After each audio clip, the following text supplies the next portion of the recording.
Bourbon Real Talk family. Randy Sullivan here with a very special episode. We are going to tackle the challenge of what is better, bourbon or scotch. And I have my good friend Cullen here with me, and he's a dirty scotch lover. This is very true. This is true.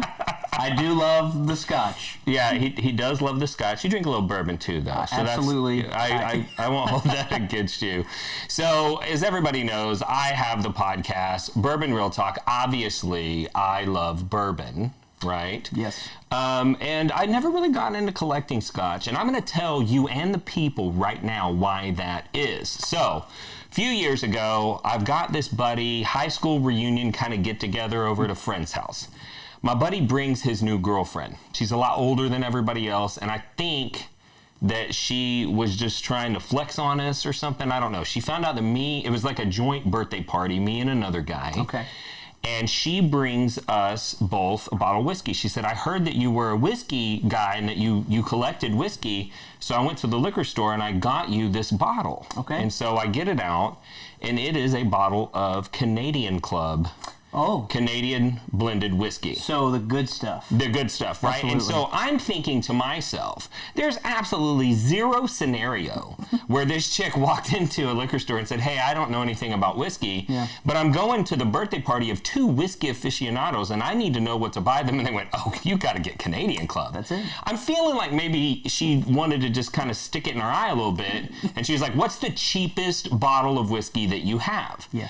So here's the thing, though, Cullen. I grew up poor, and I don't waste. And so I'm drunk the third night in a row trying to get rid of this bottle of Canadian Club because I can't pour it out. And I'm sitting there, and I'm looking at the glass, and I'm feeling feelings of resentment towards a whiskey. Okay. Because the whiskey is now my boss. I want to get rid of it, but I can't. All right. So I texted my two friends that were also at the party. One of them was the other bottle recipient.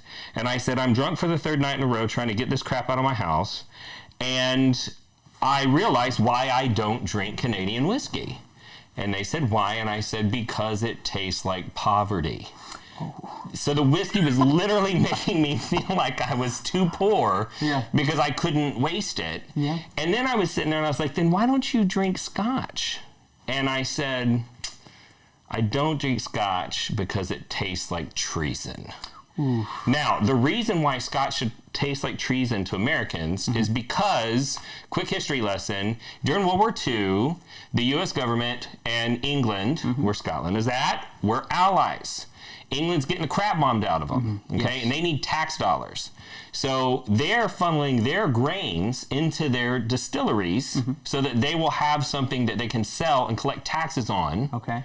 And the United States shuts down all of their distilleries, and they're producing elements for the war effort. And so England didn't need to do that to Scotland because they had the materials that the Scottish distilleries could have produced from the United States. And do you know how Scotland thanked the U.S. distillery industry?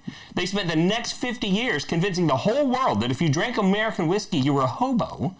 But if you drank scotch, you were a sophisticated gentleman. Yes. And so for that reason, scotch has always tasted a little like treason to me. Okay. All right. Okay. There you go. But fair enough, you are a scotch lover. Yes. And we're going to drink a little bourbon today too, but we're going to drink some scotch. So let's talk a little bit about the differences between bourbon and scotch. Okay. We're gonna start off basic. So bourbon, by legal definition, has to be at least 51% corn. Most of the time, it's more than that. Usually, bourbons are closer to 80% corn. What is scotch typically made from? So typically, it's 100% malted barley. Okay. So my understanding of the Scotch laws is that there can be some optional cereals that are mixed in there, potentially for flavor or for coloring. Let's talk a little bit about the malting process and one of the drying methods that they use that might have a big impact on the flavor. Definitely a big impact there. So malted barley, there's a whole process that has to happen with barley in order to get it ready for fermenting. And that's because they had to unlock the starches essentially. So that includes, steeping or soaking the barley and getting it to germinate and then drying it. And part of that drying process Once it's been germinated over several days, they put it into a kiln, stoke up a fire, and then they throw peat moss on the fire. And that creates a lot of smoke, and that imparts some very interesting flavor profiles onto Scotch. Anything from the peat smoke to brine from sea salt that's in the actual peat. Mm-hmm. So and then all kinds of other things. So that is going to that would be peated Scotch right there. Yeah, and not all Scotches are peated. Correct. But that's kind of, I think that when most Americans think of Scotch, they think of that smoky, peaty flavor. Yeah. And it is quite different from the sweet flavors of bourbon. It's polarizing for sure. So the next difference is in the milling, and we talked before, so I'm going to cover the milling. But in the United States, we actually ferment on grain. Which means that the parts of the grain are still in the slurry that gets put in the fermenter. And we use a different type of milling process. Typically, it's a hammer mill. It looks kind of like if you've ever looked down into a garbage disposal. There's a little thing that swings around and it just shatters the grain, literally turns it into powder. But in Scotland, they do not ferment on grain. They strain the juice off. And they need the grain to be a larger diameter of size. Yeah. And there's a little bit more of the enzyme in there than is necessary to convert all those starches. They don't need as much surface area contact. So they use a grinding method called a roller mill. Okay. And it's basically like these two cylinders that they can adjust how far apart they are. Yeah. The grain falls down, the two cylinders are rolling, it gets sucked in there and it kind of gets crushed and the husk is still intact and all that stuff. And so that's one of the differences. Another difference is in the cook.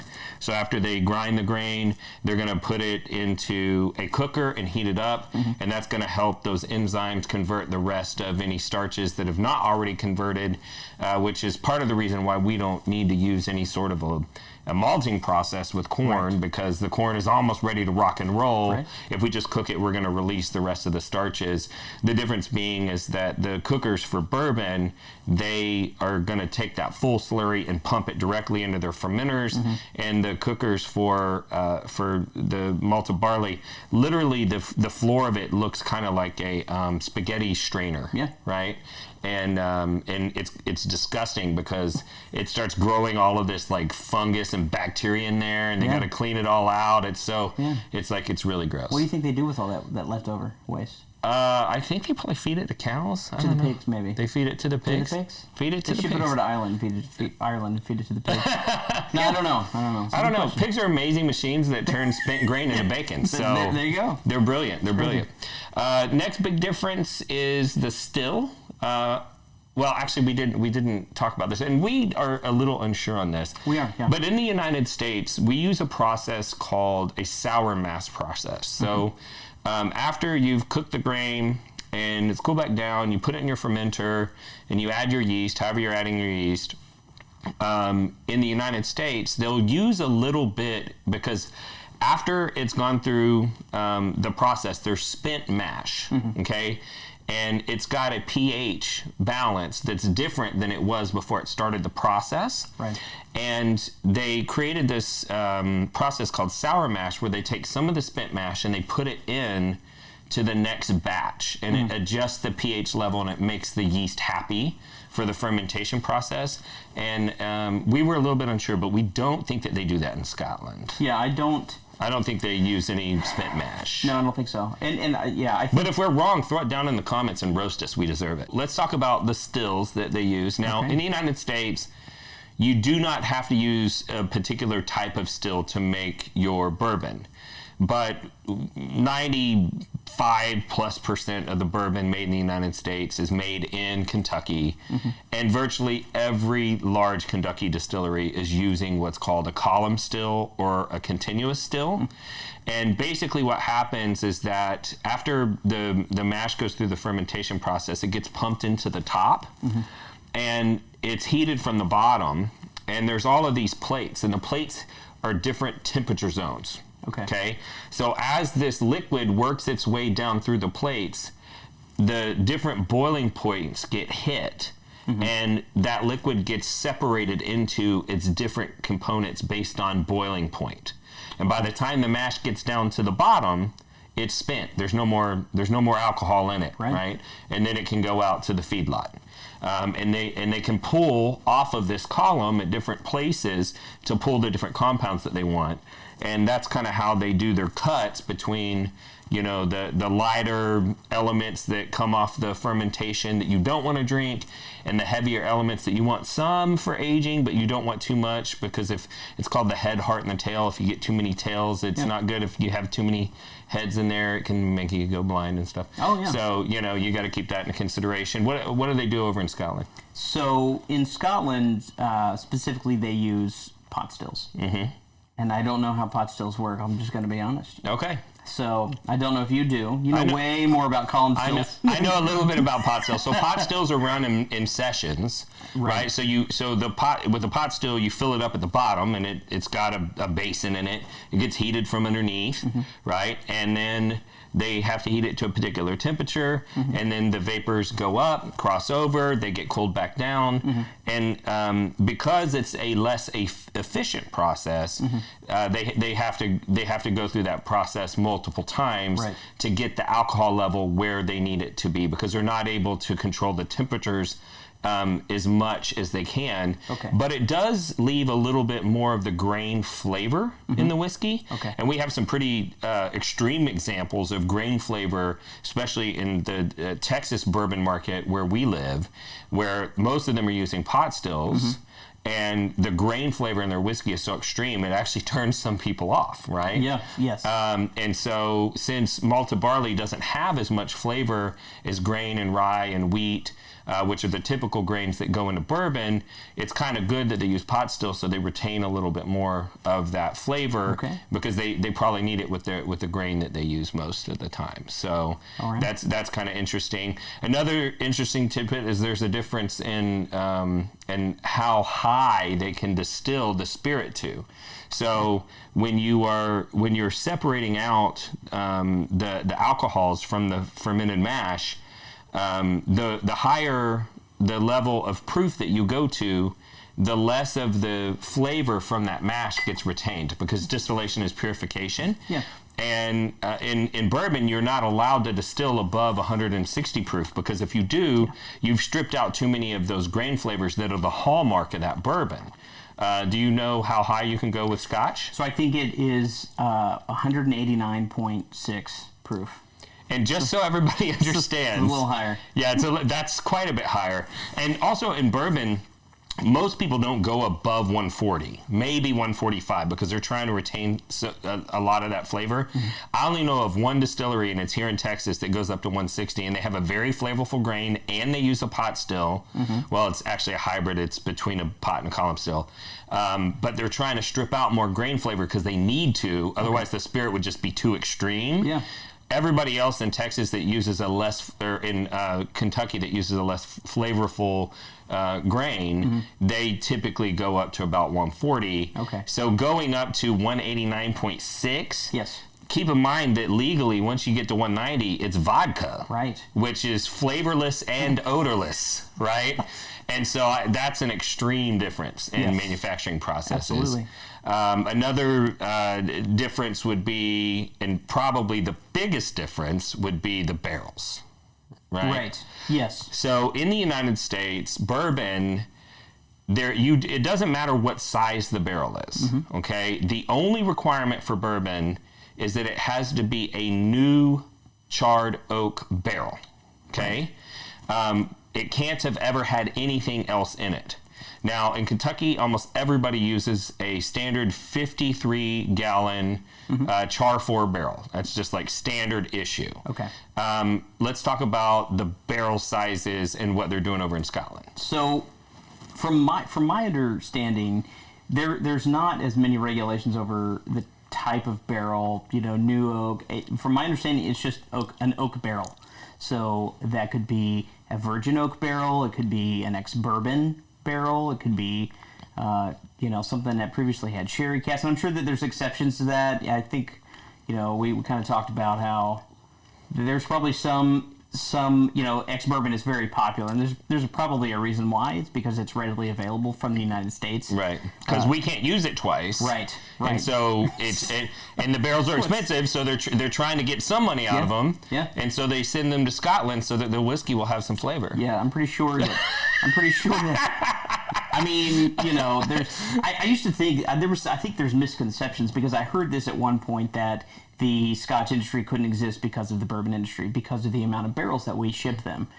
Specifically, we'll say it, Jack Daniel's, right? They're the largest producer of barrels in, I think, the United States. As far used barrels, that is. Right. So they've got to do something with those, and they figured, well, why not sell them to Scotland? I'm sure that there were deals that were made, and it's a good deal, but. I think that's you can definitely have one without the other, because the laws over there are not as specific as they are here. Sure. I think it just says it has to be an oak barrel. Sure. That's fair. I would also say, though, that, and this isn't a jab at it's Scotland, right? Sure. Like the only reason that we have a only use the barrel once law in the United States is because the barrel makers had a very powerful lobby when the laws were being written. Oh. And that one change in the United States has affected the flavor of spirits all around the world. Yeah. Because not just Scotch is aged in used bourbon barrels.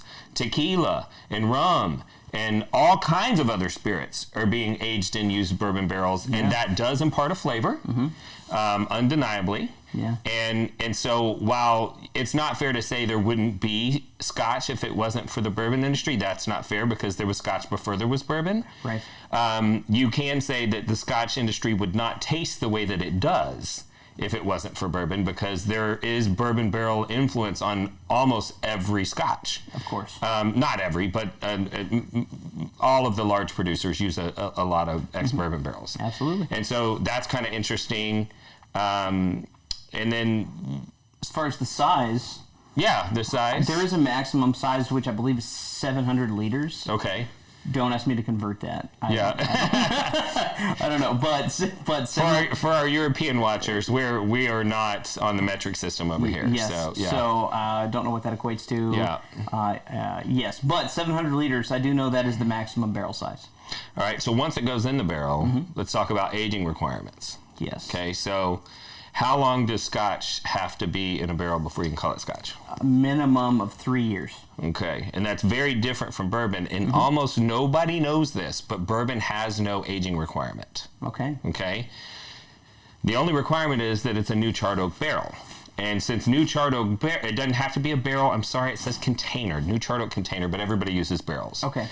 Because if you had something that wasn't the shape of a barrel, you probably have to use fasteners. Metal does not do well when it interacts with whiskey. You can't use wooden oak boxes. You could, but if the whiskey came in contact with like a nail or something like that, it would impart some weird flavors in the whiskey. For sure. So everybody uses barrels. Yes. So the issue is that no one's going to do a 5-minute long aged bourbon because they wouldn't be able to do anything with the barrel after they got done with it, but sell it to Scotland. You might as well keep it in there long enough to make it taste good so you have a good product. Right. But from a technical standpoint, you literally could pour it in the barrel and pour it right back out. It hasn't imparted any flavor or color, and it's bourbon.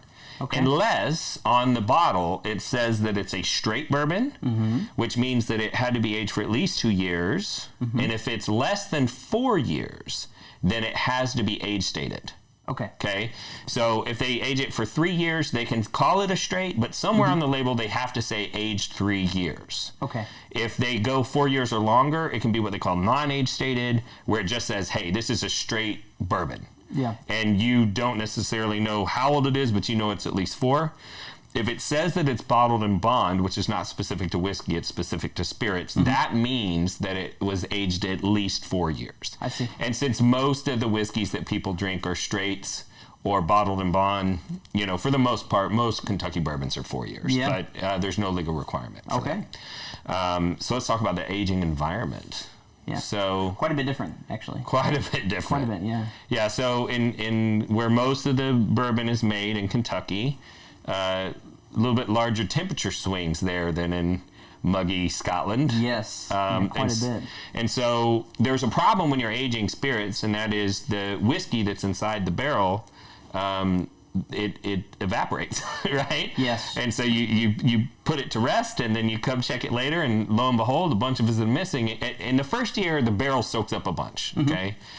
But after that, it's just what they call evaporative loss. Some people call it angel share. I hear that's a misnomer. I don't know. But in Kentucky, it's about 4 to 7%, depending on what type of aging warehouse they have. Is it a ironclad building? Is it a brick facade building that's more insulated, so the temperature swings aren't as extreme? What's it like in Scotland? Scotland, compared to the United States, it's much cooler, and the temperatures are fairly consistent year round.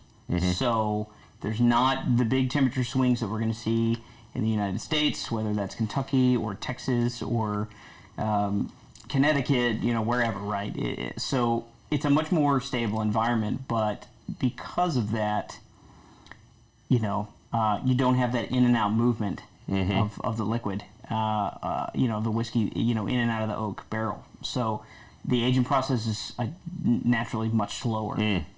Which is why, while the minimum is 3 years, there's a reason why there's, I think, more, what's kind of standard is 10, 12 years. And then it's 15, 18, 21, 25, 30. Right. 50-year Scotch. Right. Where if you've got there's only probably a handful of 23-year-old bourbons out there right now. And they taste like hot garbage. And they, yeah. The most obvious difference between whiskey and, bourbon and Scotch is just whiskey versus whiskey. They're spelled differently. Son of a biscuit. We skipped right over that. All right, so typically Scotch is spelled without an E. Bourbon whiskey is spelled with an E.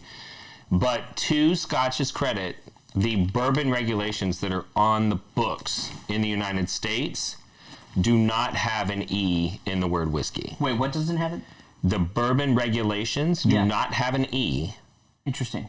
And so it's just kind of become our vernacular to spell it with the E. Yes. Right? Yeah. But it wasn't always that way in the U.S. Yeah. And it's not that way in the regulation. All right, well let's flip the script and let's start tasting some bourbons. Okay. And I got fresh glasses for us. Yes. Because you certainly don't want to cross-pollinate with bourbon and Scotch. Absolutely not. Because you're going to affect the flavor. So the first one that I have for you. Okay, what's up first? This is still Austin. And the reason why I picked this guy is because, for two reasons. One, because it is a Texas bourbon. And a lot of people believe that you cannot make bourbon anywhere but in Kentucky. Okay. And that's not true. The other reason why I picked this one is that Texas bourbons, for the most part, are made in a pot still, and they have extreme grain flavors. But this guy was made on a column. All right. And so it's to me more Kentucky-esque than any of the other Texas bourbons. Yeah. So on the nose, it's just sweet. It's very sweet. Cherry forward, a little bit of cherry.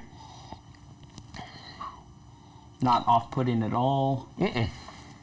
So next up is the old Rip VanWinkle 10-year. Okay.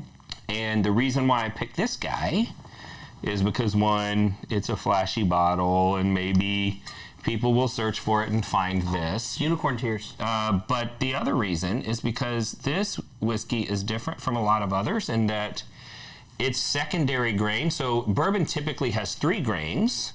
The first grain is corn by law.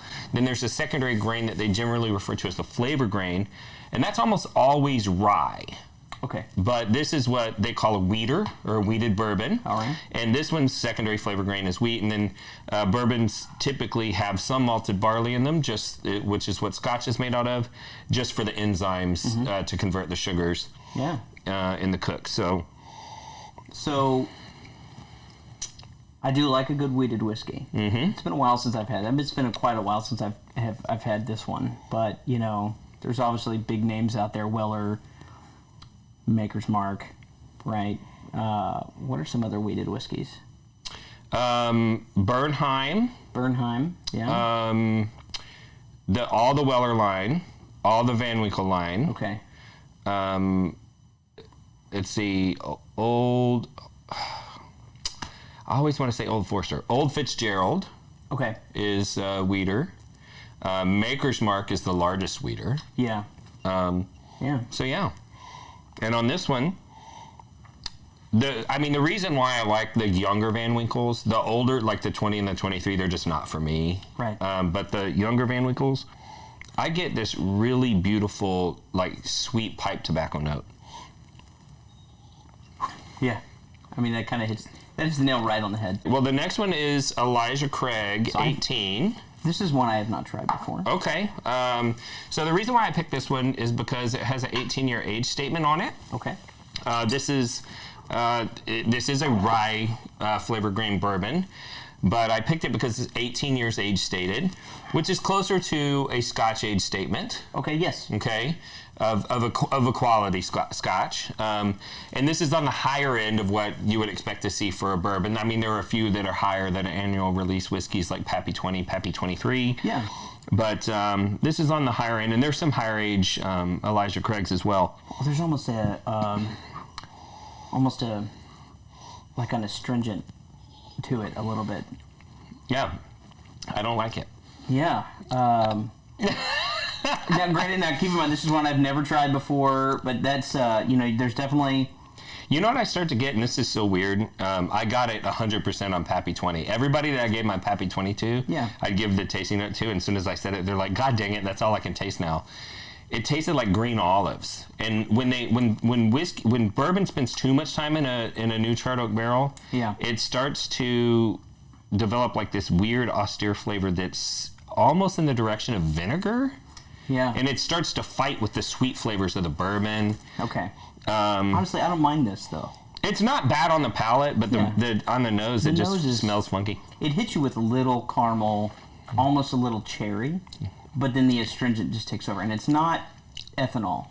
Yeah. From what I know, it's tannins is what it is. Tannins, yeah, okay. It's barrel tannin. Okay. Yeah, okay. That's what barrel tannin tastes like. Okay, there we go. And so there's a bitter compound in the barrel that may not impart the best flavor. So now we are going to try this guy. Okay. This is a Blanton's. The reason why I picked this one was because it's a barrel proof. Okay.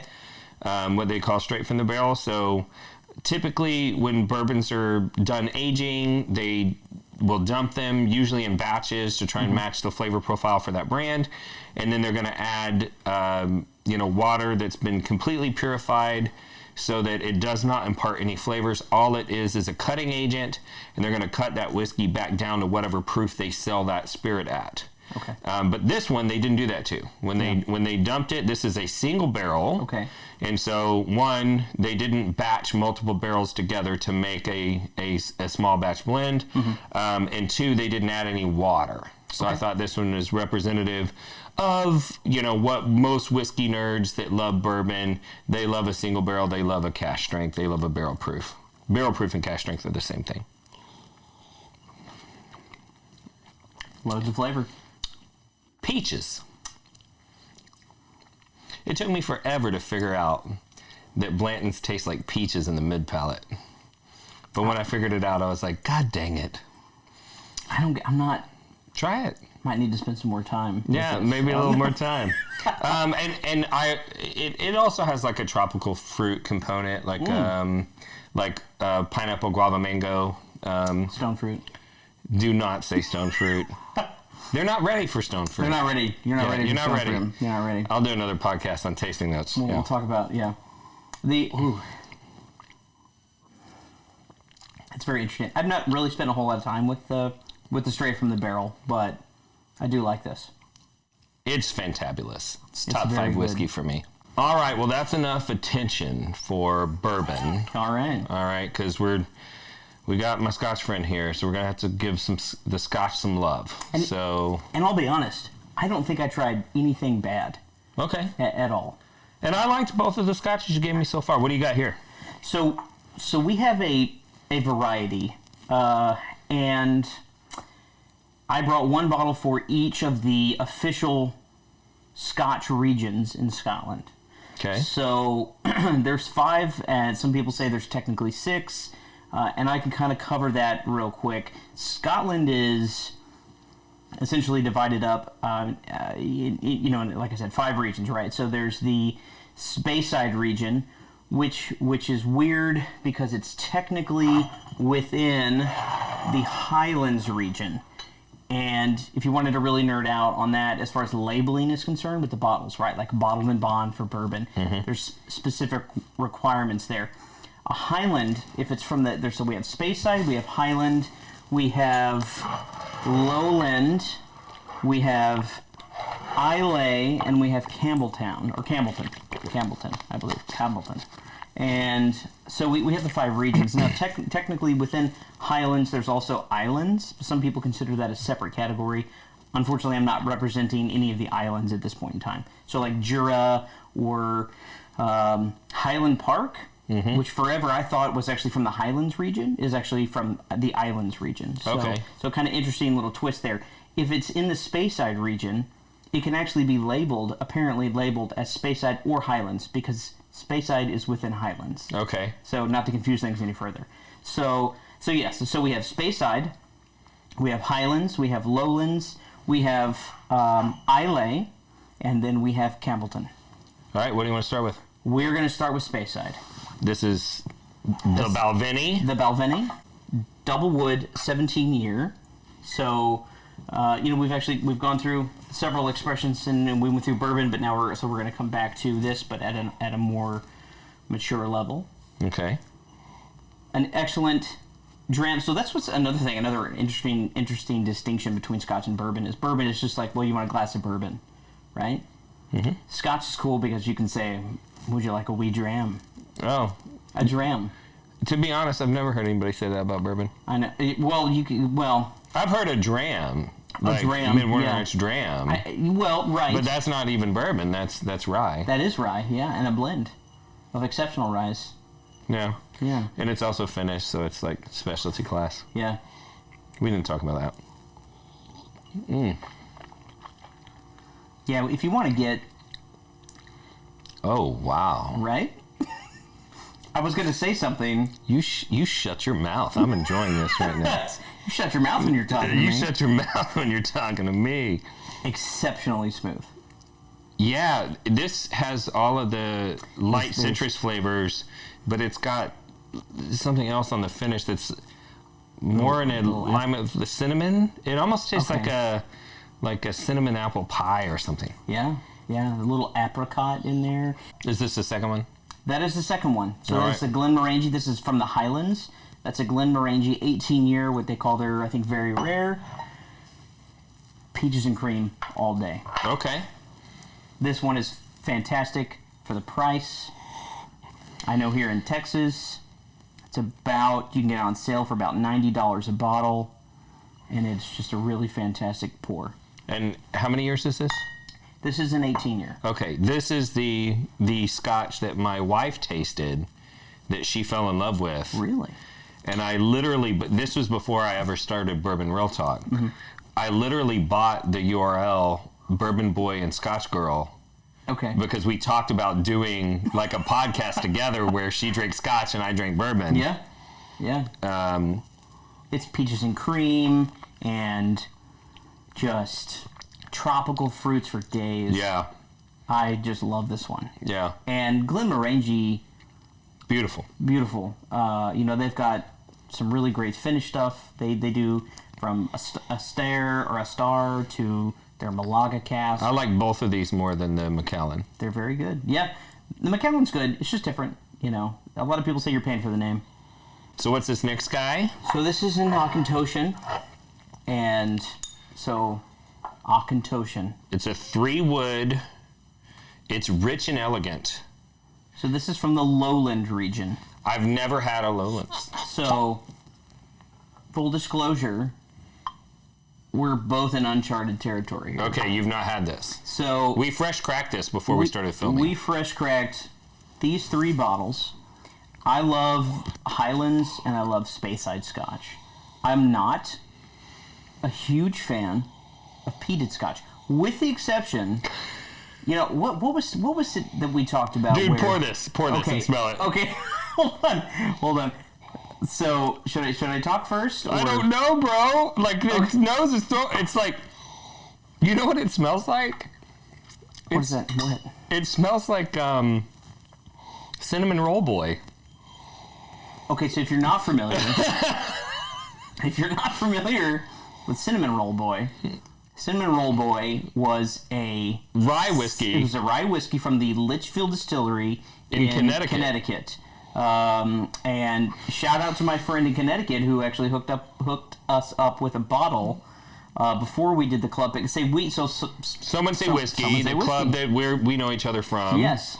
We did a pick of Litchfield, and this smells like cinnamon roll boy mixed with like burnt tire. No, it's not burnt tire. That's it's awful. Something. It's not a bad smell. No, okay, you're right. Yeah, but burnt tire would be bad. I like a little burnt tire in my whiskey. Maybe if I taste. It's borderline medicinal without being peated. I can't pin it, but. Bro, this is like one of the best scotches I've ever had. This is fantastic. Wow. And I've never had a Lowlands. I haven't either. So moving on to this guy. Campbeltown is actually an interesting region. So Campbeltown, for a single town or area, at one point in time had a concentration of 30 or more distilleries. Wow. And now there's only 2 or 3. Okay. So Kilkerran is one of them. Springbank is another. And I think there's one more. So, kind of an interesting, and I don't know the history there. I don't know what happened. But yeah, it used to have a very, very high concentration of distilleries. But this is a Campbeltown. Campbeltown is supposed to be different than Islay, where it's briny, little sea salt, but without heavy peat. So this does have some peat treatment? Yes. But I wouldn't have guessed that. You wouldn't have guessed, right? No, I would have thought this was a Speyside or a unpeated Highland. A little bit more medicinal. There is a little like smoked meat, without the like burnt iodine, if you will. But there's so much fruit. You're right. That I'm not noticing. Yeah, the smokiness as much. I think this is one of those we talked about. Like, it has a little bit of peat. This is something I could probably drink. I think this is where we're at right now. Okay. And we're about to move on to a lot of peat. A lot of peat. So, I'll take this journey with you, man. I don't know what... Is it apricot? What's the fruit? The fruits are different in scotches, so I have a harder time pulling them out. Yeah, I definitely get... Why do I want to say honeydew? Maybe it's just honey that I'm tasting. It's like a melon and a... honeydew's fair. You know what? I feel like this is cheating because I've got pineapple upside down cake on the mind because of the Octomore that we talked about. But like smoked pineapple and smoked pineapple and barbecue. Okay. All right. But because I was kind of thinking maybe a tropical fruit, but I didn't know if it was that bright. I don't know. Being from Texas, right? You can walk into a smokehouse at any number of barbecue places, and that's what this smells like. It smells like a barbecue pit. This Ardbeg, highly rated, big fans of peat. They love this, and we'll jump right in. And honestly, I'm not getting a bunch of peat on the nose. You get the brine. You smell it brine. It's almost like iodine. So I don't know if you know this, but it doesn't smell bad at all. No. So peat is a partially decomposed plant matter field, basically. Yes. And it's turning into crude oil. Looks like mud. It looks like mud, but it's partially turned into crude oil, so it's flammable, like burning a tire. Rolls all this black smoke. Yeah. But when you get salt water in your peat marsh bog, it actually does make iodine. And so the Islay scotches that get a lot of salt water in the peat marsh where they get their peat from, often have an iodine, and people will say it smells like Band-Aids, Right. smells like a hospital, right? Yeah. But it's iodine. That's what it It's is. literally iodine. Yeah. But I've done some research, and it's not enough to trigger people that have a shellfish allergy. Yeah. From what I've read. I'm not telling you to drink it if it's deadly for you. It's so interesting to think that all of these are using the same base ingredients, and they're so distinctly different. Oh boy. Oh my God. You see the look on his face right now? Okay, so... All right, so I'm smelling it, Okay. and I'm like... Very subtle. It's subtle. Like, I'm like, there's some smoke integrated with some good smells. There's some fruit in there. And then I tasted it, and I don't exactly know why I did this, but when I was a kid, I licked an ashtray. And that's what it tasted like. You put that thought into my head, and Yeah. that's... So... Yep. Yeah, that's ashtray flavor. For sure. It's it's got heavy peat on it. You know, this is definitely a dram to end the night. Oh, for sure. Yeah, this is a palate wrecker. This is the palate wrecker right here, and it is it's very interesting. Yeah, I gotta be honest, I don't hate it. I don't hate it either. If you were to smoke meat on a skewer and maybe burn it a little too, bit, little burn. and then you just take that skewer and like run it through your mouth. Yeah, we'd like this. That's what this is. It's very meaty. Yeah. But yeah, meaty. Yeah. Meaty, but in an oddly interesting way. Good way. Yeah. So, which since we're talking about Scotch, This is the BDSM of whiskey. what a comparison. and I can't argue against that. No, it is. Yeah, it's like you're why totally right. am I enjoying this? I should like this one. Well, you can see. I mean, you can take a look at the labels, right? You take a look at the labels. Like this is very clean and cut and professional, and this almost looks, I don't know, Elegant, fruity yeah. and elegant and nice, and then black. Yeah. Leather, studs, ball gag, whatever's going on over here. It's wild. Yeah. It's wild, and I actually really like I'm this. kind of digging it. Yeah. I'm kind of digging it too. All right. Well, we better wrap it up. We've talked for an awful long time. Yes. So I'm not sure that we can call it what's better, bourbon or Scotch. Yeah. I will have to admit that my understanding is that the first reference to distillation were two monks in Scotland in the 1400s. 1494. Okay. All right. Well, you know more about that than I do. And that basically means that Scotch is the great-grandfather of all whiskeys. Yes. And as a bourbon lover, we probably would not have developed the bourbon industry that we have without Scotch paving the way.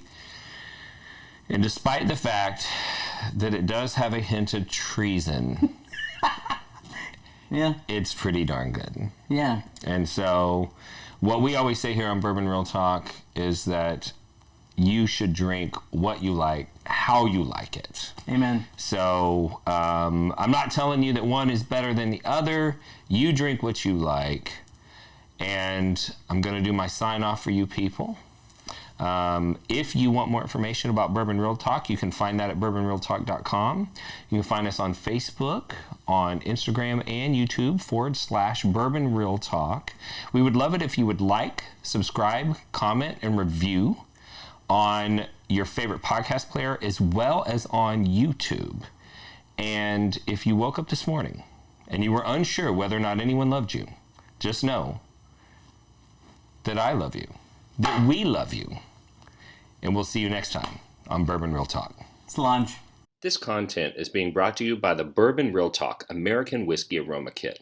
This is a tool that I put together to help all you whiskey aficionados out there develop your palates. You can sit down with the vials and train your senses, or you can sit down with a great dram and break that whiskey down to its components. If you have any interest of purchasing a kit of your own, head on over to bourbonrealtalk.com /shop and pick one up. Thank you for listening.